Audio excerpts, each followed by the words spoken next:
Hello, welcome to this class of thermoanalytical methods, where we are talking about a simple thing which was the mass loss, and this mass loss we are trying to monitor with respect to temperature increase, and that is very simple and a very straight cut way of knowing the thing, that how much stable the compound is or the material is.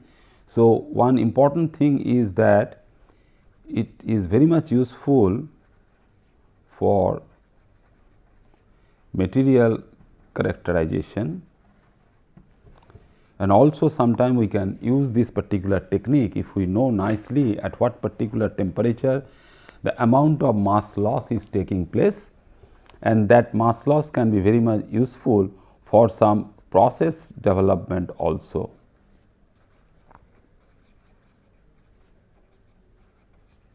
And so far we have seen that there will be something, that means that you can have the water of crystallizations such as that what we have discussed in case of calcium oxalate, that two of the water molecules which is present in the crystal lattice and nicely networked in terms of hydrogen bonding or trapping inside the void of the crystal lattice, what we find that the removal of these thing will accompany the weight loss or the mass loss, such that we can have the corresponding dehydrated sample.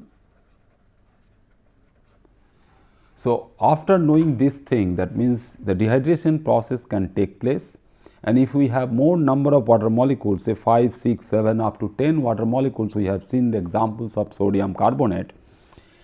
So, at the same time, if we see that if something is happening, such as we have seen in the case of heating FeS2. So, what is happening when we go for heating this particular FeS2 species? Because we know now very well that if there is a loss, that means the loss of this thing, or we have seen that in case of your magnesium oxalate or calcium oxalate, the gases which are evolved. So, these gases, these are carbon monoxide or carbon dioxide, and that basically give birth of a typical another analytical technique related to mass loss as well as the temperature change for these species. So, which can be termed as evolved gas, what we can consider. So, what gases which are coming out from these samples, that means the degradation of your oxalate species or the carbonates. So, we can study nicely the degradation of oxalates, number 2 carbonates or any other species. Even sometime we can go for the corresponding degradation of nitrates, etc.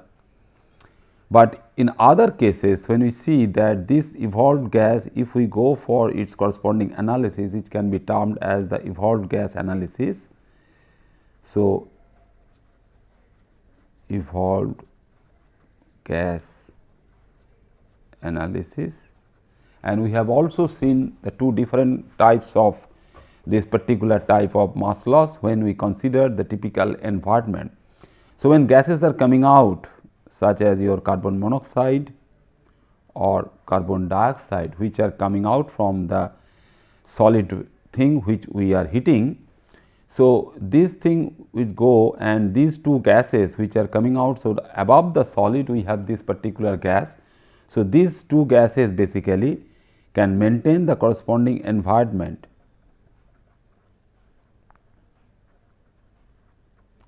Similarly, when we heat something, that means we heat this in presence of O2 or in presence of air, we all know that we are looking for something where some high temperature reaction can be feasible, such that you can have the corresponding iron based sulphate formation, that the sulfur is getting oxidized.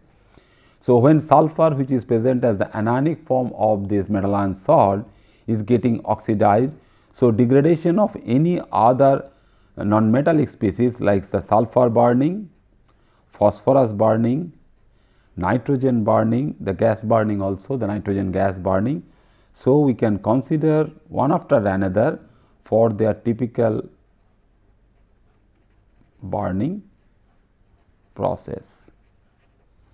So, in this particular burning process, if we consider that something is happening, and ultimately what we have seen, that it goes ultimately to the corresponding oxide formation, that means Fe2O3 formation from this iron. So, quantitatively what we can do is that quantitatively the amount of iron which were present in this unknown sample. So, any other sample containing these metal ion species can be converted to its corresponding metal oxides. And sometimes if we are able to make or able to produce or able to prepare these metal ion oxides or metal oxides, because originally these are present in some oxidation state of +2 or +3. So, metal oxides or metal ion oxides, we can produce their fine particles.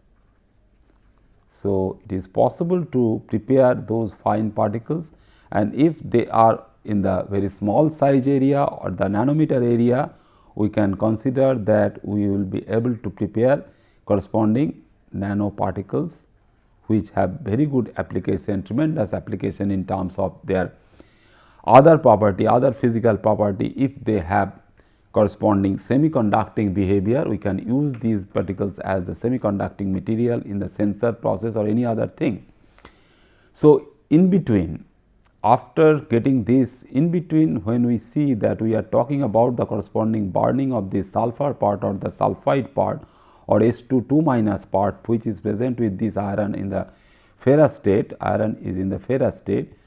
So, the corresponding conversion of the sulphate, and if we consider simply the molecular weight of the sample what has been taken to that of the molecular weight of the species what is being formed due to the oxidation by O2, we see that in this particular step there will be some weight gain at high temperature heating. So, we will see this particular example that not only we have the weight loss or mass loss in some cases, but we can have something where we can see the corresponding weight gain also. So, this particular technique, the thermogravimetric analysis and its corresponding derivative one, the derivative thermogravimetry, can also be very much useful to monitor, to identify and to check the corresponding amount of weight gain. So, nicely we can monitor the weight gain process. So, that we will see that how we can have and how much you have the corresponding weight gain.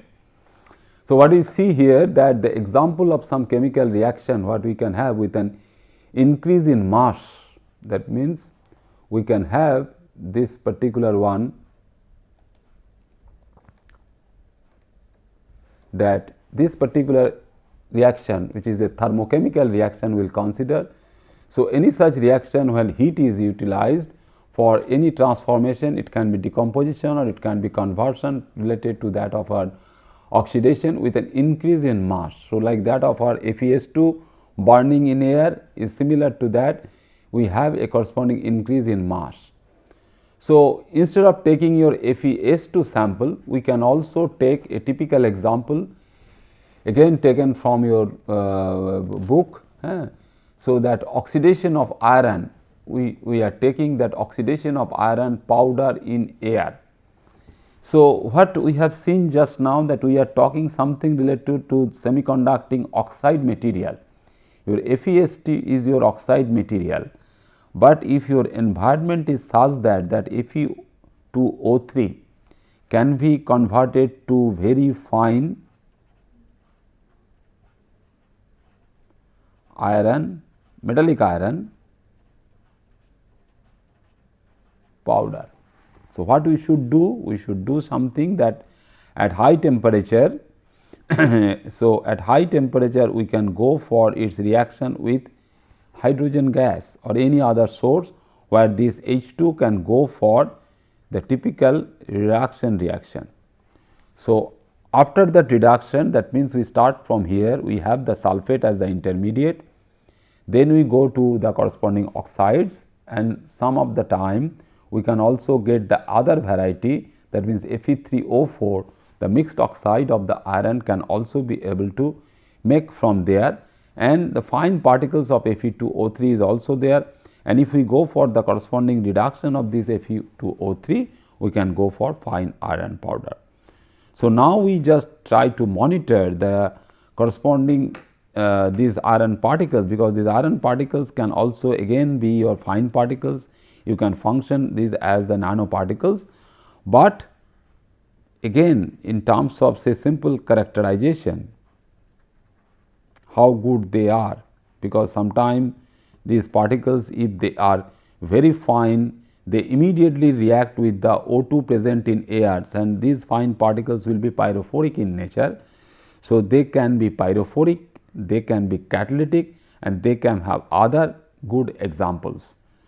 So, taking this particular information, what we have seen previously also in terms of your carbon powders, the carbon particles, the carbon powder, when we burn in presence of nitrogen and in presence of oxygen, we see that the complete burning of carbon as carbon monoxide as well as carbon dioxide is only possible when the environment is your O2 environment. But when the environment is nitrogen, we will not be able to go for its corresponding oxidation. So, your oxidation will not take place when your nitrogen is there, but in case of O2, this oxidation is possible to happen. So, if you get these fine iron powder particles there, if they are so pyrophoric that even at the room temperature, when it is exposed to your O2, it can immediately react. So, in air or O2 environment, if we go for the corresponding oxidation of iron in air, so this is a typical characterization process, and how the corresponding mass gain profile or mass gain plot can be available to us, that we can see from the corresponding TGA plot. That means, what we see that in a case of your oxidation of iron in air, so we have taken roughly about 23 milligram of this particular sample, and we go for the corresponding heating of the sample, on some alumina pan. So, this particular part we just see that how much we get, that is the corresponding to, that means this particular change. So, this wet loss basically we are considering it from almost this is almost this particular percentage, that means you have this 100% of the sample. So, what weight we have taken? We have taken 23.7141 milligram. You see such a sensitive balance we use, thus that we can take the weight up to 4th place of decimal. So, this 4th place of decimal will immediately tell us that if we heat the sample at say 550 degree centigrade or 600 degree centigrade or 700 degree centigrade, we have a continuous mass gain for this particular sample, and which is complete around say 950 degree centigrade. So, at 950 degree centigrade we have a corresponding weight gain which is almost 140%. So, 100% was your iron powder, and by taking its corresponding oxygen, it is converted to your oxide. So, iron oxide what is formed, which is more than that, that means weight gain is up to 40%. So, this particular step, that means considering this point which is above 1000. So, above 1000 degree temperature, so about 1040 or 50 degree centigrade, we see that the gain is about 40%. So, your mass which was originally 100% with regard to your 23.7141 milligram of your iron powder is gaining a weight of 9.4863 milligram. So, this particular weight will also tell you what is forming over here. That means the corresponding composition of the oxide we know, and this composition of oxide will immediately tell us that whether your species is forming what we have seen just now, that whether it is Fe2O3 or Fe3O4 for this particular process, because the weight of iron is known and the weight of the corresponding oxide is known and the percentage gain is also known. So, this particular thermogravimetric analysis is a very useful one, what we know due to the corresponding mass conservation and the mass gain for a particular process. And we have seen a particular type of the corresponding SDTA technique, that if we go for the corresponding derivative one, and this derivative one is not also very much monotonous, that means if we go and if we supply such an air passage, that means 50 milliliter of air per minute is passed on the sample and we heat the sample, and the derivative plot is actually giving rise to the corresponding change of this temperature. So, it is the corresponding temperature change for this derivative one is a 5 degree centigrade, and this temperature change with respect to the corresponding temperature for the sample is giving you a derivative plot. And when we do not go for, that means we have variable temperature rise depending upon your rate of mass loss, because when the mass loss is more, the furnace temperature change should be slowed down and we get a typical plot of this type. So, as a result, what information we get, that information will tell us that we cannot restrict the thing to Fe2O3 only. We can also have the Fe3O4, because this is only the corresponding one for the oxidation of complete oxidation, that means in the ferric form. Fe2O3 is the ferric oxide, but this we consider as Fe3O4 is a ferrosoferric oxide. So, ferrosoferric oxide means you can have certain percentage in the ratio of 2:1. 2 of the iron centers are present in the trivalent state, that means in the ferric state, and 1 will be in the ferrous state. So, this is in the lower range, that means this will form first, and when you have the complete oxidation, the Fe3O4 will be converted to Fe2O3. So, this 40% weight gain at this particular time, that means around say 800 to 900 and up to 1000 degree centigrade, is due to the formation of both. And what we can find, that if we know the typical formula of this thing, we can find out from this particular transformation the amount of Fe2O3 and amount of Fe3O4 formation. In this particular plot, that the derivative plot is also showing, because we will see now in this particular class or in the next class that what is known as the corresponding differential thermal analysis. And we can have for this particular thing, that means whether we have a typically plot of upward in the upward direction or in the downward direction, what we see that this particular weight gain process is also a exothermic process. So, oxidation, and most of these oxidations are giving rise to the corresponding temperature rise of the sample. So, we have a corresponding temperature rise of the corresponding sample what is heated. So, is a typically exothermic reaction. So, most of the oxidations are considered as they are very much exothermic in nature.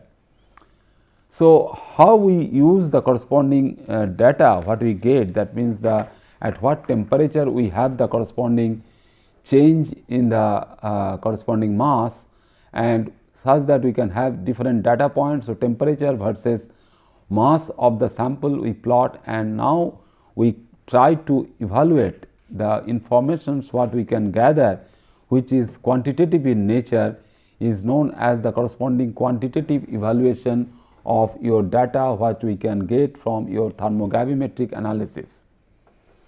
So, we can have different steps, and those steps can be considered, can be evaluated as a change in mass before and after the effect. So, the corresponding baseline is horizontal. So, that we are seeing from the very first day of this thermometric analysis, that if we can have a mass loss like this, and we know that one is the corresponding temperature axis and the other is your corresponding mass loss axis, and we see that this particular magnitude of this is the corresponding mass loss. So, we see that this particular one is also a horizontal plot and this is also a horizontal plot. So, when we start, basically we consider that our weight loss is taking place from a baseline.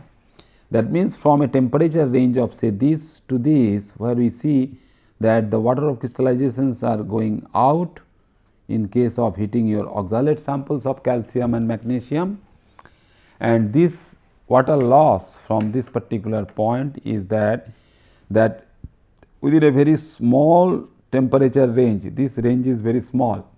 So, within a very small temperature range, our elimination of water from the crystal lattice is taking place.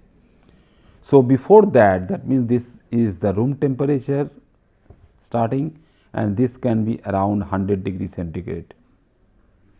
So, if your room temperature is 28 degree centigrade or 30 degree centigrade, so within this range from 28 to 100 degree centigrade, we have a typical baseline, and when the mass loss is completed also, say around 140 or 145 degree centigrade if we consider it, and after that your line is again horizontal. So, this is baseline for the first weight loss or the first mass loss step. Then the second one, where this particular range is also a typical baseline. So, this can also be considered as another baseline for the second step, if it is there at all, second step of your mass loss or weight loss in this particular fashion. So, the quantitative data, that means if we get a very sharp change, that means is almost a very small temperature range. So, this is also a very small temperature range, but instead of this, if we have a process like this or a process like this for these two steps, that means a continuous one, not a very discrete steps, is very difficult to find out up to what particular temperature you have the corresponding baseline, because it is continuously degrading. So, in that particular case, the delta m value for the removal of water of crystallization is very difficult to identify. So, the very important criteria what we should have for the quantitative analysis of the DTA data is that you should have a typical baseline at the beginning and at the end, such that in a very small temperature change window we have a typical delta m value, and within this particular range from this axis we found out the m value, delta m value in milligram, such that we can find out this, and we should try to correlate it that whether this mass loss will correspond to the corresponding amount of water which is being lost from the sample taken for your analysis. So, this baseline thing, that means we should have, so before and after we should have the baseline, and which should be horizontal in nature. Then what we can do that the content or check the stoichiometry of the reaction using pure starting material. So, sometime whatever precipitate we can have, as I told you that in case of your precipitation of your calcium oxalate or magnesium oxalate, externally we add oxalate salts as the sodium salts, and we add all these to the corresponding beaker, and we get the corresponding precipitate of these as the corresponding precipitate of calcium oxalate or magnesium oxalate. But remember at that particular point or at that particular time that in case of your pure calcium present in the sample or pure magnesium present in the sample, we get quantitatively the corresponding amount of your oxalates, but the real samples are not so pure. We have certain percentages of calcium as well as certain percentages of magnesium present in it, but there are other extraneous samples. It can be your other bivalent metal ions, and those bivalent metal ions can give or may not give also the corresponding oxalates at the insoluble precipitates, but if they give the corresponding oxalates at the precipitates, so your precipitate what you are expecting to be of calcium oxalate is further contaminated with that of other bivalent metal ion oxalate. So, how we check this particular plot for your quantitative thing, that means the real plot for any weight loss process, we should have the pure sample of or certified sample of your calcium oxalate or magnesium oxalate. We take that particular sample and heat that, and we take the corresponding weight loss at those particular temperatures.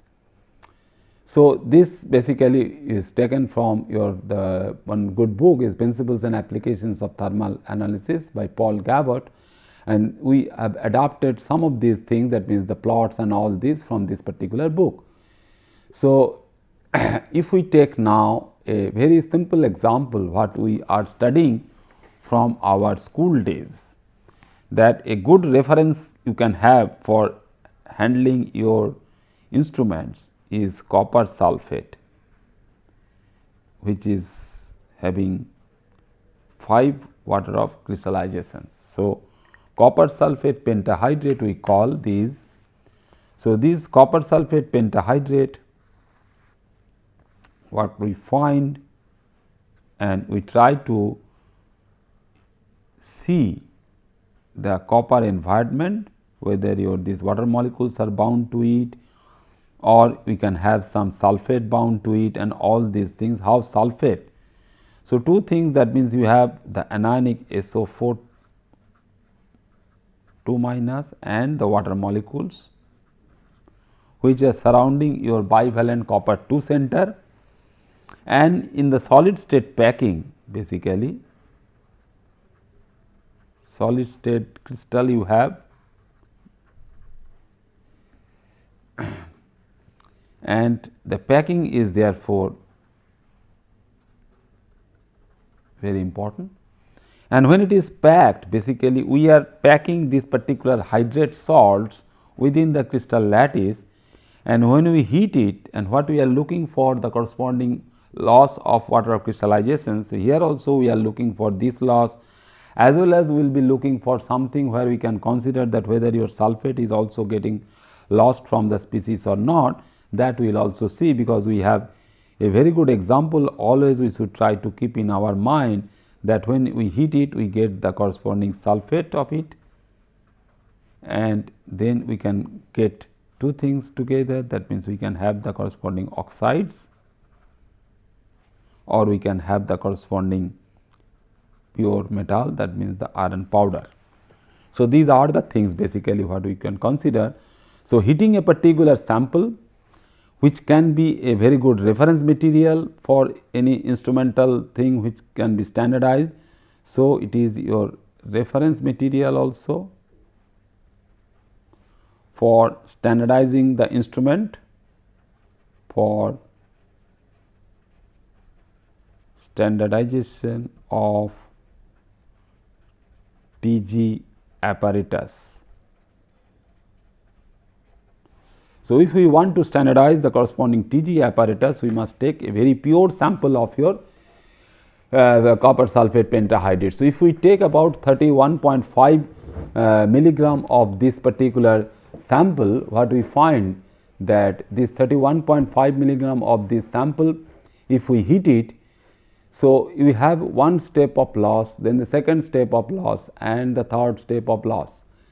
Then we have a very big loss, and then we have the corresponding residue. So, this basically tells us the typical quantitative analysis of your TG plot, and this quantitative analysis of this TG plot will give us the corresponding information that in a stepwise manner, because we know that these steps, if we find, if your eyes are very well trained and you know that this is a very good baseline, but here to detect this particular baseline is very difficult sometime. So, if it is difficult, we should go for the corresponding derivative plot, otherwise we have this, and then again we have a very broad or a very long baseline. So, look at these things, that means this is the axis for your weight loss, that means the 10 milligram scale. So, this is the 10 milligram scale. So, these steps, that means the step 1 is not even 10 milligram, it is close to 5 milligram, it is 4.5 milligram. Second one is also that, third one is still less, but the fourth one is a very big one. So, which is 10 milligram, 10.1187 milligram weight loss, and ultimately we have the residue. And most of the time what we have, because we are ending over here where the temperature we have reached is 1000 degree centigrade. So, this 1000 degree centigrade temperature will tell us that what is your corresponding residue, what remains there. So, analyzing these things, that whatever sample you have, if you know that a pure sample of copper sulphate pentahydrate is given to you, and what I just told you that we can have the corresponding weight losses, these weight losses. So, these two, that means the loss of sulphate as well as the loss of water molecule can be your choice, and what are the corresponding residue, that also we should think. So, if we think for a while before we go for the next class, that we should have some residue, because is that the percentage of this residue if we are able to determine, because the detailed analysis of this TGA plot will tell us what should be your residue and what should be the corresponding mass loss in steps. That means different steps you have.